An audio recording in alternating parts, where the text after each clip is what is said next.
Guys, আমাদের প্রত্যেকের মোবাইলের মধ্যে এমন 3টি জাদুকরী সেটিং রয়েছে যে 3টি সেটিংসের কাজ বেশিরভাগ মানুষ জানে না।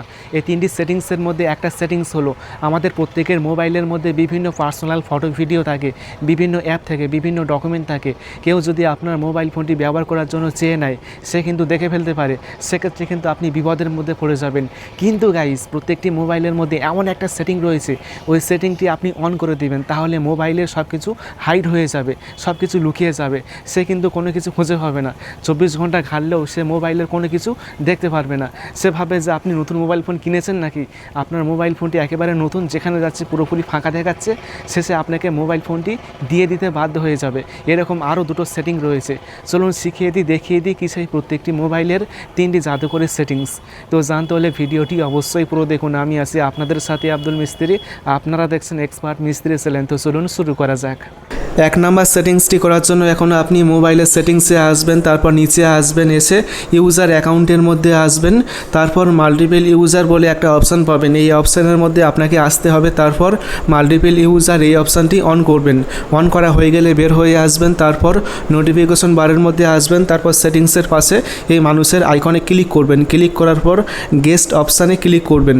ক্লিক করার পর এখন আপনি নিচে সুইচ অপশান পাবেন। এই সুইচ অপশানে ক্লিক করে কন্টিনিউ করবেন। তাহলে আপনার এই পুরাতন মোবাইল ফোনটি এখন নতুনের মতো হয়ে যাবে। মানে আপনার মোবাইল ফোনের মধ্যে কোনো ফটো ভিডিও থাকবে না, কোনো পার্সোনাল ডেটা থাকবে না, একেবারে পুরোপুরি নতুনের মতো হয়ে যাবে। বাজার থেকে যেরকম একটা নতুন মোবাইল ফোন কেনেন, সেম ওরকম হয়ে যাবে, কোনো কিছু থাকবে না। আপনি এবার মোবাইল ফোনটি কাউকে দিলে সে কিন্তু কোনো কিছু খুঁজে পাবে না। সে ভাববে যে কী ব্যাপার, মোবাইলের মধ্যে কোনো কিছু নেই, কীভাবে মোবাইল ফোনটি ব্যবহার করো। শেষে কিন্তু আপনাকে মোবাইল ফোনটি ফেরত দিতে বাধ্য হয়ে যাবে। এখন কথা হলো কীভাবে মোবাইল ফোনটি আগের মতো করবেন। মোবাইলটি আগের মতো করার জন্য এখন আপনি চলে আসবেন মোবাইলের নোটিফিকেশন বারের মধ্যে। নোটিফিকেশন বারের মধ্যে আসার পর এখন আপনি এই মানুষের মতো আইকনে আবার ক্লিক করবেন, তারপর ওনার অপশানে ক্লিক করবেন। ওনার অপশানে ক্লিক করার পর এখন আপনি সুইচ করবেন, তাহলে আপনার এই মোবাইল ফোনটি এখন আগের অবস্থায় ফিরে যাবে। মানে আপনার মোবাইলের মধ্যে যা কিছু ছিল সেগুলো আপনি প্রথম অবস্থার মতো ফিরে পাবেন। এই দেখুন, মোবাইল ফোনটি কিন্তু এখন আগের অবস্থায় ফিরে চলে এসছে। এখন আমি আমার মোবাইল ফোনটি ব্যবহার করতে পারবো। কাউকে মোবাইল ফোন দেওয়ার আগে এই সেটিংসটি অন করবেন, তাহলে সে কোনো কিছু দেখতে পারবে না।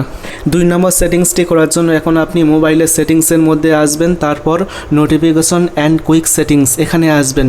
এখানে আসার পর এখন আপনি মোর সেটিংস বলে একটা অপশান পাবেন, এখানে আসবেন। তারপর নিচে আসলেই একটি অপশান দেখতে পারবেন নোটিফিকেশন হিস্ট্রি, এখানে আসবেন। তারপর নোটিফিকেশন হিস্ট্রি এই অপশানটি অফ থাকলে অবশ্যই অন করবেন।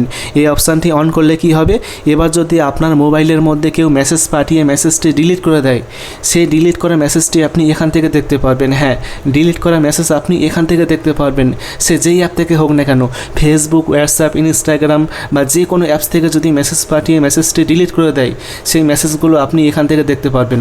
এখন আমি 3 নম্বর সেটিংসটির কাজ দেখাচ্ছি। এখন আমি যদি স্ক্রিনের উপর ও লিখি, তাহলে ক্যামেরা অ্যাপটি ওপেন হয়ে যাবে। দেখুন, ক্যামেরা অ্যাপটি ওপেন হয়ে গিয়েছে। আবার যদি আমি স্ক্রিনটি বন্ধ করে স্ক্রিনের উপর ভি লিখি, তাহলে ফ্ল্যাশ লাইট অন হয়ে যাবে। দেখুন, ফ্ল্যাশ লাইট অন হয়ে গিয়েছে। আবার যদি আমি ভি লিখি, তাহলে ফ্ল্যাশ লাইট বন্ধ হয়ে যাবে। দেখুন, ফ্ল্যাশ লাইট বন্ধ হয়ে গিয়েছে। আবার যদি আমি স্ক্রিনের উপর এম লিখি, তাহলে ফেসবুক অ্যাপটি ওপেন হয়ে যাবে। দেখুন, এম লিখলাম, ফেসবুক অ্যাপটি ওপেন হয়ে গিয়েছে। এই কাজটি করার জন্য এখন আপনি মোবাইলের সেটিংসের মধ্যে আসবেন, তারপর নিচে আসবেন, তাহলে একটি অপশান পাবেন অ্যাক্সেসিবিলিটি কনভেনিয়েন্স, এখানে আসবেন। তারপর নিচে আসবেন।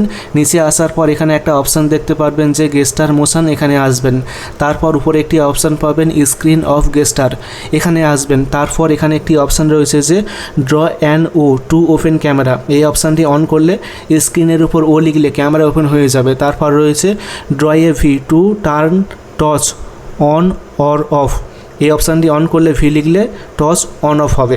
তারপর নিচে আরও সেটিংস রয়েছে, উল্টো ভি লিখলে কী হবে সেটি আপনি করতে পারবেন। দেখুন, এখানে আসবেন, তারপর এখান থেকে আপনি স্ক্রিন আনলক করতে পারবেন। তারপর কল অপশানের মধ্যে আসবেন, তারপর আপনি যার নাম্বার সিলেক্ট করবেন তার কাছে কিন্তু কল চলে যাবে।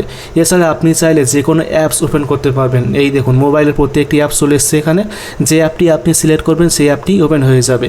এইভাবে আপনি আরও অনেক কাজ করতে পারবেন। আশা করি ভিডিওটি অনেক ভালো লেগেছে। ভিডিওটি ভালো লাগলে অবশ্যই ভিডিওটি বন্ধুকে শেয়ার করবেন, তারপর ভিডিওটি অবশ্যই একটি লাইক করবেন এবং সকলে ভালো থাকবেন, সুস্থ থাকবেন। Thank you.